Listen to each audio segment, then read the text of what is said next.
But can electric vehicles save the world from climate change? But before that, let's get the definition of climate change. Mr. Salasia, take it away. Okay, We, as we all aware, is that it's climate change, yeah, right? Because you find like, by the way, climate change is real because of the global warming. I think I was in Mombasa last week, and it was so cold. So I asked them, "What's not happening?" They told me it's because of ati ice, ati jua imekuwa mingi, ice ina melt, ikisha melt, so nini inakuwa baridi. So global climate is real, and whatever people are going to be told here, if they are going to implement, well, for the sake of the country. Away from that, so today we are hosting a brilliant mind in Kenya who does conversion of combustion vehicles to electric motors.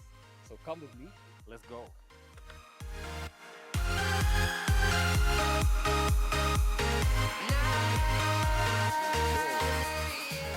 Mr. Jose. Yeah. Vipi. Kofiti? Hey, leo tumekaa Kiambu County. All the way from Nairobi County. Karibu sana. Kofiti? Asante kwa kukamia area yako. Unaweza ambia sasa huku kunaitwa aje? Huko ni Kiambu, ni bypass. Basically Kamakis kuna watu wanakula nyama. Huku mzee nyama nayo tunaenda kukula saa hii. After hii show, make sure you come through. Asante sana kwa kukamia area yako. First of all, niambia wasa hii area inaitwaje? Your company. So my company inaitwa Petrol Industries. Yeah. So Petrol Industries, we are an electronic electrical and electronic company. Yes. So basically we are focusing on solar. Yes. And electric mobility. Kazi zinacheki hapa hivi hizi ni solar panels. Yeah, hizi ni solar panels. So hapa mnatumia solar hata kutumia ndani lights na nini. Yeah, so hapa ni purely tunatumia solar or less when the weather is not good, like the rainy season, that's when we need the means power. Yes. Power ya serikali. All right, so leo tumekaa mkulane the conversion of combustion engine into electric motors. Sasa sahi huu ni guru wa hizo vitu. Just so like sahi naona hapa kuna kitu hapo unapika nini. So maybe unaweza to explain in layman's language what do we have here right now? So basically this it's a Mercedes. Yes. It's the last best built Mercedes. Mercedes W124. The last built. The last best. The most reliable Mercedes ever built. Yes. It's called a W124. So this one basically it had an octane engine, and some of the parts were missing. Basically what the internal combustion parts. So it had an octane engine and everything, so it was kind of unusable. Okay. So I saw the opportunity to take it because it has a very good chassis in the body. And what we've done is we've removed everything relating to internal combustion. Yeah. That's the engine, the gearbox, the exhaust pipes, the tank. Yes. And we've basically taken all that out and we've fitted this into with batteries. Yes. And motor. So we've basically fitted the motor, coupled it to the drive shaft, and a lot of other technologies which I think we'll later on get into. Dope. I think unaweza tuambia maybe a brief history of like how you found yourself here. So I've been since I was a kid, I've been doing I started messing around with radios and TVs. Yes. Basically, wewe ulikuwa unatafuta wasenya wanaongea huko ndani. So nimeharibu TV mingi sana nikiwa mtoto na simu venye zilianza. Yes. I've been when we were growing up hatukuwa na stima. Yeah. So Ngombe pia ni mlo ile battery. Tulikuwa na roll na battery tunafanya charging. So since then nikaona wale watu wana charge wanaangalia battery voltage so from that nikaanza kujua the basics of power. Yes. So I've been messing around with electric motors since I was young, doing repairs of TV and such. Yes. So over the years I joined campus. I took electrical engineering, and from then I've been doing a lot of automation. Yes. So nikapenda coding, C coding when I was in high school. I did. That's when now ilikuwa introduced. Yeah. Yes. When I was in high school, I did computer, and I was was the best subject when I Yeah. was in high school. Yeah. And physics. So from hapo nikakuja kampo, I knew the next thing I'm going to do is electrical engineering, because I already had the knowledge of Yes. how electricity works and the basics. Yes. Nikiwa campus did a lot of things. Did a lot of programming and automation. Yeah. Kutoka hapo I did a lot of robotic contests in the university. Yeah. From then I was nikajulikana na the Japanese and the guys from the US. Wow. So wakanipatia some scholarship to go in the US and do research. Hey, dope. And also do training on things regarding with 3D printing and CNC machines. Wow. So when I was there, I was doing robotic coding. Yes. Robotic coding. Yes. Yeah, and automation. So that's how basically my knowledge, I've acquired our knowledge over the years. Yeah. Now, like right now, like in this industry, what was your first build? Ni dinga gani ama any project ya kwanza ni gani ulifanya ya kwanza, project ya kwanza? So project ya conversion. Basically the first project nilifanya basically I do assist with bikes. Yes. I've done bikes. Fast bike, sports bike. So the first bike, this is my first project. This was the first one. This is my first project. Wow. Hii nilifanya wakati ya breakdown, lockdown. Hiyo time ya corona. Yeah. So this bike used to be a friend's bike. So alikuwa amechoka nayo, he had changed the engine twice. Zote zilikuwa zina knock. Yes. So it had a very big engine, a twin engine. Unaweza ona hata hiyo space yenyewe. So nikaona hii space ni enough kuweka what I wanted. Yes. So I had an idea of batteries because I've been doing research with batteries, the lithium batteries, kama zile ziko kwa simu na laptop. Yes. So hapa nikaona itafit. At first nilianza a very small battery, inaenda 50 kilometers. Yeah. Then after hapo upgrade, nikaweka a very big battery which was it was like iko imejaa, like there was no more space. Yeah. It was covering 200 kilometers on a single charge. 200 kilometers, wow. Yeah. So this bike will increase the power. We increase the power 3/4 times of what the engine was. It had a 450cc engine. Yeah. So tukatoa kila kitu, the exhaust. Yeah. So down here, yes, it has an electric motor. Oh yeah, I can see that. Yeah. So tukafanya coupling. Yes. With the existing sprocket ya nyuma. Wow. So underneath the tank, this tank has nothing. Tumeikata. Okay, yeah, fuel tank. Hii ni ya urembo tu. Okay. So tumeikata. Yes. Hapa ndani kuna the computer, the main computer for the speed. Yes. Then here we have a digital screen. And then the acceleration is just the normal bike. Okay. Just that when you look at this side, haina clutch. Yes. Just because in an electric bike you don't need a clutch because the motor can get into any speed. Okay. Yeah. Hey, dope. Normal sana. Maybe let's move back here. Now talk about the modules. So kaa hizi sasa hizi modules. Hizi ni ngapi ziko kwa hii dinga? So this car right now has 32 modules. Yes. So in terms of the power, how much power it has is 77 kilowatt. Yes, 77 kilowatts. 77 kilowatt. Yeah. Hizo ni kama how much in terms of Kenya Power kama umeweka stima. Yes.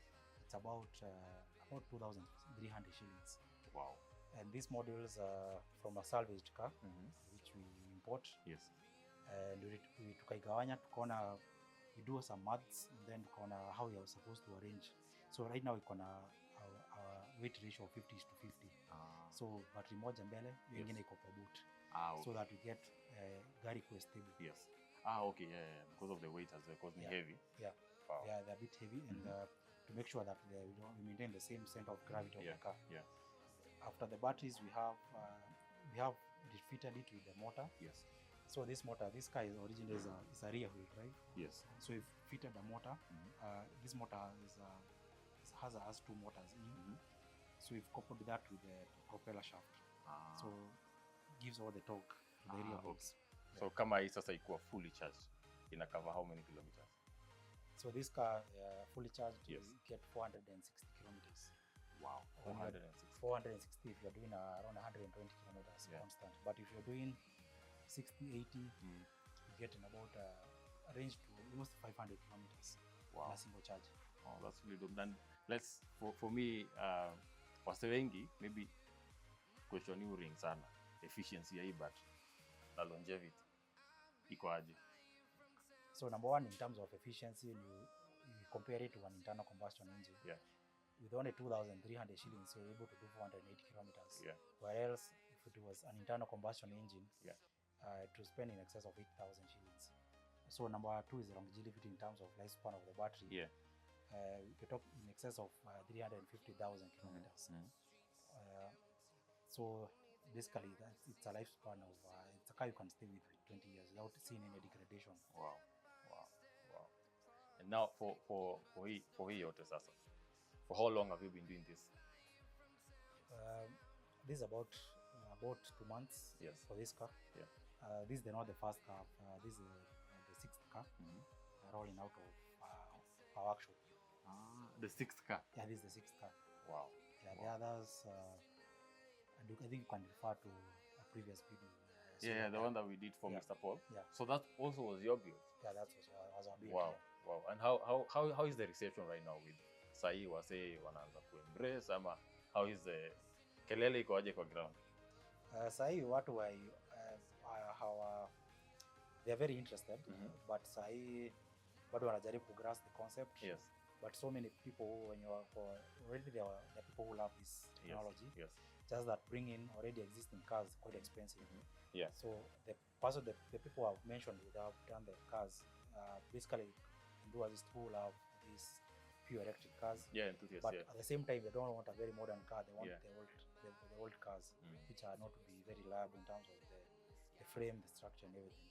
Maybe I can ask. Maybe now for this one, you were saying you are very curious. What are some of the difficulties you go through now when maybe doing the conversion? So some of the difficulties, sometimes these are specialist work. Yeah. So unapata it's only like one very few people, like the engineers. Yes. So okay, the motor tunaweka hapa tunafaa kuikapo na the existing drivetrains. Yes. Unaweza kuwa uenda na workshop, mechanical workshop. You need very specialized machines like laser cutter, plasma cutter, lathe machines. Those are rare. They are not rare, but the people who do it are rare because unaweza pata kazi yako imewekwa on hold for like 2 months before aanze. Yeah. Then you have to book engineers, the engineer with hours. Yes. To do some hours. Of this work. Yeah. Wow. Some of this work in some hours which are needed. Yes. So it's highly technical work. Some of the other things, the people who the employees, they need to be conversant with this. Yes. Because right now we are talking about this. The power using here is more than the grid power. We're talking about in excess of 400 volts, which can result into very fatal injuries if you're not conversant with the people who are working on these systems. Okay. Yeah. So maybe we can ask a question about the motor. Like for this build now, how many motors does it have? So this motor is a dual version motor. So those are two. Yeah, two motors. Yes. Yeah. Combined into one, and all of them are coupled into the original transmission. Now for this one, for the duo, what is the advantage of the duo? So for this is a personal car, I would say. So I wanted more power. Power, torque, horsepower. Maanisha hii dinga nayo kupik. Yeah, hii ina shred. Basically is a shred tire, the rear tires basically. Okay. Maybe another question that maybe most people are asking is the regenerative brakes. How does that work? Can you explain to us how that works? In layman's language, we'll say hata kwa pale mtaani understand easily. So regenerative braking, I'd give it a comparison with a manual car. Yes. So it has gears like 1 all the way to 5. If you want to really stop very fast, what you do is you downshift. Or the same way as a motorbike, you basically downshift. Yes. But for this electric car, what it means by regen is the motor which is driving the car. It senses that you're braking, it acts as a dynamo. So it generates steam. Your steam inarudi back to the battery. So inajicharge too. It's almost like a cycle. Yeah, it's a cycle. So if you're going downstream or you're braking, don't waste all that energy in the mechanical brakes, which waste all that is heat. So that power goes back to charge the battery. So it means you get even more range. Yeah. Maybe unaweza tuambia some of the advantages za electric engine na disadvantages. Advantages, the running costs, yes, the lifespan, the durability. Yeah. in this car, a normal car has in excess of 200 moving parts. Yes. This has only one moving part, which is the motor. So in terms of reliability, and number two, things like the brakes. A brake, a car like this one, will take almost 8 years before changing the brake, the disc. 8 years. Before changing the mechanical disc calipers. Yes. Because most of the time you're using the engine braking. Wow. Wow. That's really dope. Amazing. I think now, I think the disadvantages, I think maybe right now is the initial cost. the initial cost. Yeah, the initial cost. Like now for this build, is it just go up? How much have you used even to acquire these modules, the motor, now to where it is right now, and to where you want it as the end product? How much do you think unaweza tumia ndio ikuwe proper? So for this, meantime, unatumia 1.5 million. Yes. Where it is right now? Yeah, right now. Wow. That is if you're doing it for someone else, obviously it will include labor and Yes. time. Yes. So it will be more than that. Now maybe for now your parts, where are you acquiring these parts? So some of these parts, there are some electric cars here. So the Toyota, the hybrid cars. Yes. So the hybrid cars as the well. hybrid cars. So we're using the motors from the hybrid cars. But so for some in this is a custom project, so we had to import this motor because we needed a specific power. Which I can see it's a Toyota motor. Yeah, motor. So some of the parts here are actually Toyota. The motor is a Toyota. The cooling system, the radiator is a Toyota. Yes. The brake is a Volkswagen. Wow. So yeah, you're using parts from various cars. So ni kakonkosho tu fulani. Hey, yes. Noma. Hey, that's really nice. So I think there's something you wanted to show us here about the motor, how it looks like. Sasa wacha tuone hii motor vile iko sasa. So this is how it looks like. Yeah. So ulikuwa unaniambia pale nje hii kitu before we started recording. Hii ni kaa engine tu ya kawaida. Yeah, Kwa combustion vehicles. Yeah. Na ulikuwa unasema hii kitu mtu anaweza ibeba. Hiyo nyingine mtu hawezi ibeba. Yeah, so how inawe kama how many kilos? So this is 55 kilos. 55 kilos. 55 kilos. The power it produce, a similar engine would weigh about 230 kgs. Yes. For the same Wow. weight power ratio. Wow. So this is how it looks like. Yeah, this is how it looks like. Basically, it's an electric car has just one moving part. Motor. Yes. The output inatokea hapa kwa shaft. Nice. And maybe how is the cooling system? Because car combustion vehicles, tuko na cooler, tuko na fan. How does this work? So number one to mention, the Yeah. electric car is 92% efficient. Yes. Whereas the best combustion engine is 45% efficient. Oh. So the rest of it is wasted as heat. So when it comes to cooling, for electric car, it Yes. needs very minimal cooling. Even the radiator is about 45% less in terms of the area. Yes. So this one has an inlet, water jacket, and an outlet. So basically, imagine ingia hapa, Ikitoka. Then it has an electric water pump. In keeping the flow, just flowing. So this one in flow into the motor. Yes. To the inverter in control the motor. Okay. Yeah, but the efficiency for electric car is kifungulia fan, unless when you're really pushing the car. Yes. Or maybe in a very hot place. Yeah, very hot place. But if you're doing normal driving, the fan in a life, let's say like 8 hours. Yes. The fan will be on for less than an hour. Less than an hour. It's a very efficient. Wow. So these are some of the cells. Yeah. See, so these I think I can push this. Yeah. So these are how we make the batteries. So basically these are how the batteries are made. This for the electric bikes, and the electric e-bikes and motorcycles. So it is composed of very many single cells. Yeah. So this single cell, just one of these cells, is enough to power your phone for a whole day. For real? Wow. Yeah. So this one has a total of about 220 cells. In terms of power, it's about 2.5 kilowatt. it's about in terms of range, it gives you about 80 kilometers on a single charge. Wow. On So- a single charge. Yeah, on a single charge. Yeah. So on this other side, this is where we have all these wires goes into each and every of these rows of cells. Yes. So basically what it does, it checks the health of each and every of these Cells. cells. Okay. So it knows when this is the main computer, it tells you the charge. So that the displays normally is, or This is the main computer which controls when the power is off, it cuts off so that you Yes. don't ruin the battery. Yeah.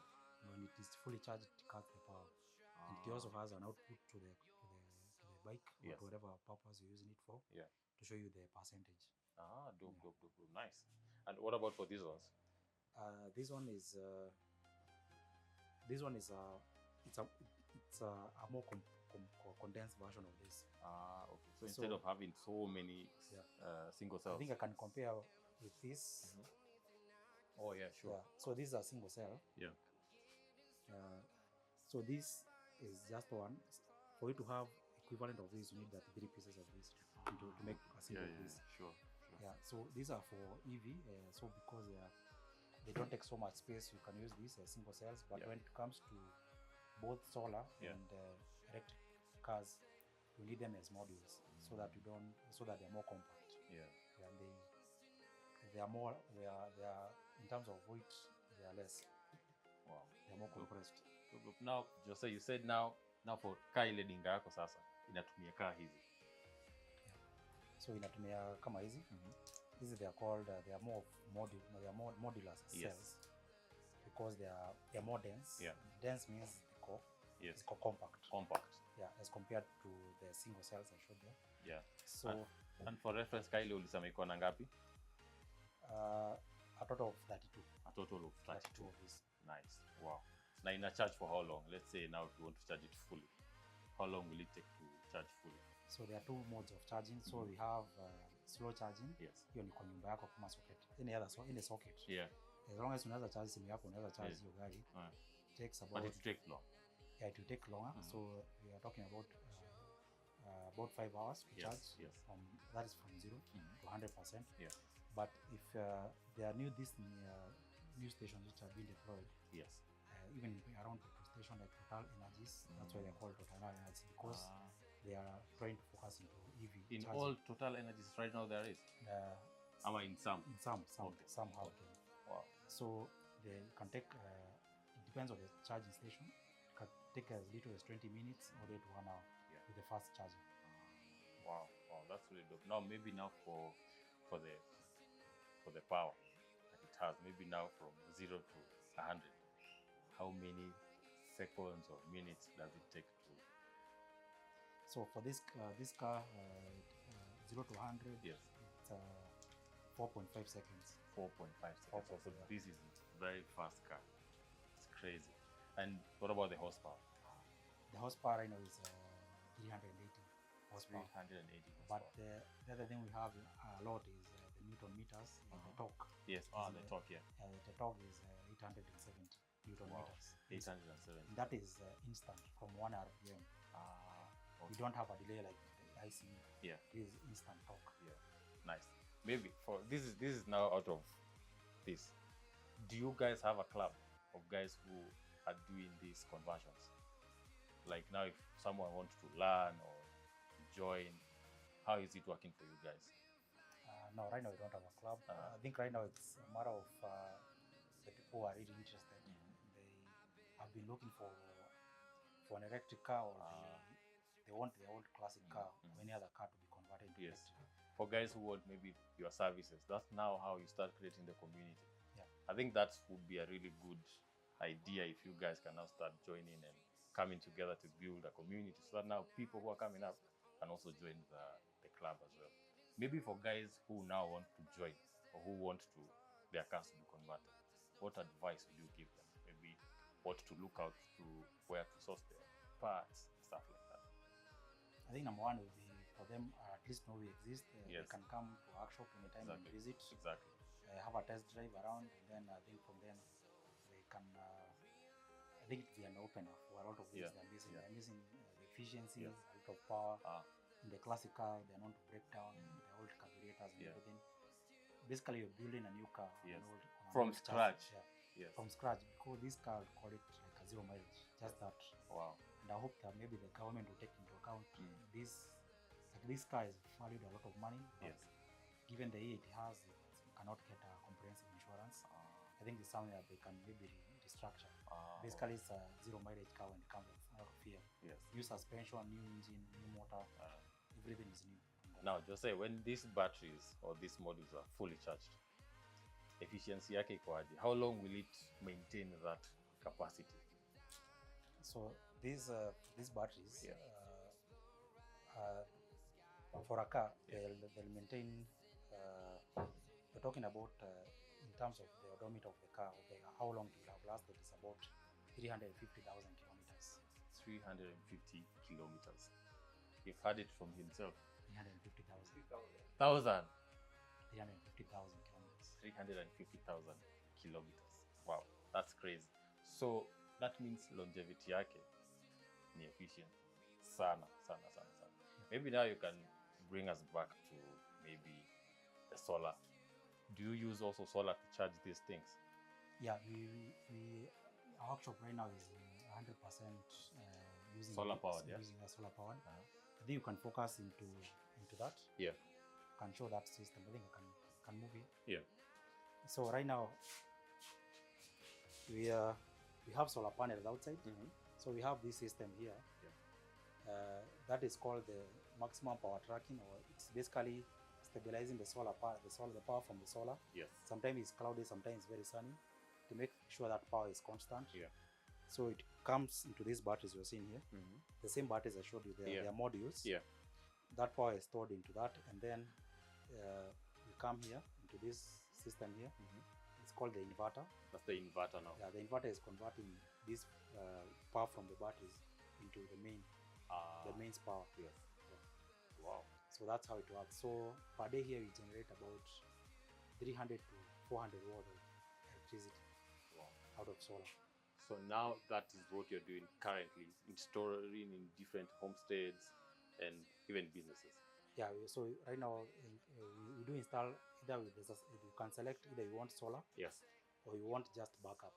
Wow. Backup is you use the mains to charge the batteries. Yeah. When there's a blackout, you use the same energy. Wow. Or if you want to save, or even you want to have a return on investment, yes, which takes about 7 years to repay itself. So you can do solar installation. Like maybe now for me, how much would it cost me to install this in my homestead? So it starts all the way from 30,000 all the way to even 10 million. It depends on the capacity and how much power you're using. But for a normal space, normal household or 2-bedroom, we're talking about from 70,000. Yes. Depending on the number of load, let's say the number of fridges, TVs you have. So now, for the viewers now, for anybody who would want to install this, how would they find you? You have social media platforms or contacts? How you've been able to get clients? I can share my contact, and I can also share our Facebook page. Yeah. Nice. I think unaweza show pia hapo at least ndio biashara ikuja au sio? Yeah. So Facebook page ni Petrol Industries Power. Then I think you can also share my email. For sure, yeah. We're gonna write them down. On my WhatsApp. Yes. Yeah. Just reach me out. Amazing. So I say mmesikia, we've learned a lot today about conversion of combustion engines and to electric motors as well. So thank you so much as well for having us in the place. And you know what? Catch us on the next ride. Bro. Hey, ni aje bro? Vipi bana? Niko fiti sana. Wewe tunakuitaje? Mimi naitwa Felo. Kutoka mtaa gani? Kwa mtaa ya Ketongora, bypass Ketongora huko chini kwa chief. Tukipanda juu nafanya. Wewe iko aje? Wewe nayo tunangangana na hii bikes ya mafuta. Rada na yako. Unatoka shule. Natoka shule na mtoi bana, wewe mtoi wangu bana. Sasa Ivon, Goda Ivon, Sasa Ivon uko poa? Ambia ako poa. Ako poa man. Yangu ni electric bana. Okay, yangu ni ya mafuta. Mbona wewe hujakuja huku kwetu bana? Shida ya hii bike nayo ni poa, ni design ya boxer, lakini rada yake ni ile hatuna. Okay, nimeona wasi wengi tao wanakuwa nayo, but hii area yetu ya Ruiru hatujaona so much electronic spike kama hizi. Hamjaona mingi. Hatujaona mingi. Maybe unaweza tuambia advantage ya hii yako ya mafuta ni gani? Advantage hii yangu sasa, hii ni boxer, hii ni boxer 150. Kuna boxer 100, BM 100 na nini BM 150. So kuna different ya hiyo BM 100 na 150. Hii ya 150 kuna different. Hii ya 100 inakunywa mafuta kidogo. Cheki yangu for example nakunywa mafuta mingi, si ndio? Hii ni BM 150. So na hata mimi naweza amia electronic bike kama hii. Jinsi shida tu ni rada mahali ya kuchaji. Tujapata station ya kuchaji. Even though hii bike iko sawa, pia hii yetu iko poa but shida ni mafuta. Naweza weka mafuta patch bana mazee by the unagonga malap 1 2 3 hours 2 hours tumeisha. So iko na challenge. So yako ni V8. Hii yangu ni V8. Hii yangu unajua na charge hadi na solar mzee. Hii nayo iko noma na iko sawa, iko fiti, iko kama fiti. kuna jua hivi. Naenda tu na iko fiti basi. Hata mimi nataka kuangalia choice yetu wa kiunguru wa kuja amie hii. Unaangalia kama sasa hii Total anaanza kuinstall hizi electric chargers. Okay So ukipata chance jaribu kavi hivi tujoin ama nakuja nikipata chance kabisa na mobilize watu. This is the new I know this is technology ya router sasa tunataka kuhamia hivyo. Hii wewe baba kabisa. Sawa. I'm getting stronger step by step.